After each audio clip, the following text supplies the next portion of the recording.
Hi everyone! Welcome back sa last part ng aking Sariaya trip. Hello everyone! This is another gala day with me. Andito nga po pala ako ngayon sa Cape Banahaw View Deck dito sa Mamala, Sariaya, Quezon. Second time ko na nga ngayon na nagpunta dito at masasabi kong talagang nag-improve yung lugar tapos lalo siyang gumanda. Medyo tanghali pa nga nung nagpunta kami dito kaya hindi namin alam kung malamig ba dito sa taas. As kung narinig nyo nga kung gaano kalakas yung hangin, as in sobrang lakas ng hangin, tapos ang lamig din ng klima dito. Hindi mo na talaga kailangan pumunta pa ng Baguio para maka-feel ng malamig na klima. Kaya kung mas malapit ka dito, try mong magpunta, hindi ka magsisisi. Hoy, hindi kita in-etchos ha, malamig talaga. O sabihin mo, niloloko kita.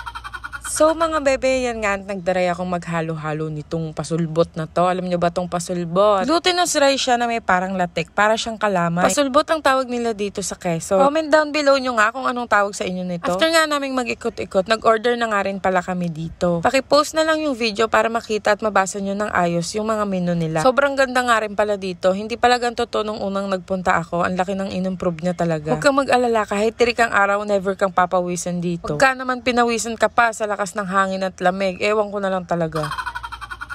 First time ko nga rin palang nagpunta dito sa likod. Nung last time kasi na nandito kami, gabi na, kaya hindi namin naikot tong buong lugar. Dati nga pala, dyan sa baba may mga chairs and table dyan, pero ngayon wala na. Ito nga palang mga greenhouse na to, puro lettuce yung laman yan sa loob, pero bawal kang pumasok, kaya sisilip ka na lang sa labas. Ang dami nga rin pala nilang tanim dito. For the silip ako dyan, B, gusto kong pumasok talaga, pero bawal. Kaya nga hindi ako makapasok, tapos wala pa yung order namin. Napasilip naman kami dito sa kabilang side, para siyang may maliit na daan. Pagtingin namin mga be, ito yung bumungad sa amin. Sobrang ganda. Para kang nasa Netherlands niyan. Ang ganda pa nung mga tanim. Tapos ang ganda ng bundok sa likod. Picture perfect talaga siya.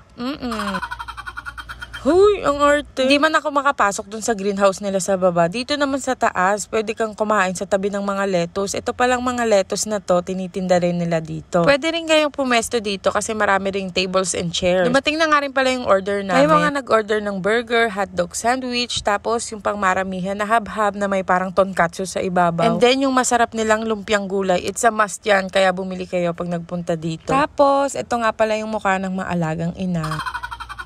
Charing, apaka-feeling. Marami nga rin pala kayong pagpipili ang drinks dito magmula sa mga Italian sodas, mga frappe o frap, hot and cold drinks ng coffee or chocolate. Meron din silang mga fresh fruit drinks. Sulit naman na sa price niya kasi 55 pesos lang ang starting ng drinks nila dito hanggang 165 lang ang pinakamahal. Kaya kayang-kaya nyo na yun. So pag-uwi nga namin dahil natatanaw namin tong rambutan dito sa may kabilang bahay. Eto namang si Bebe trespassing, ninang naman daw niya. Kami naman sunod-sunod sa kanya kasi nakakatakam naman talaga yung rambutan. Syempre, hindi pwedeng hindi ko ipakita sa inyo yung mga nauwi namin. Yan ngang mga gulay na yan, tapos yung favorite kong suha. And that's it. Don't forget to like, follow, and share. Bye-bye!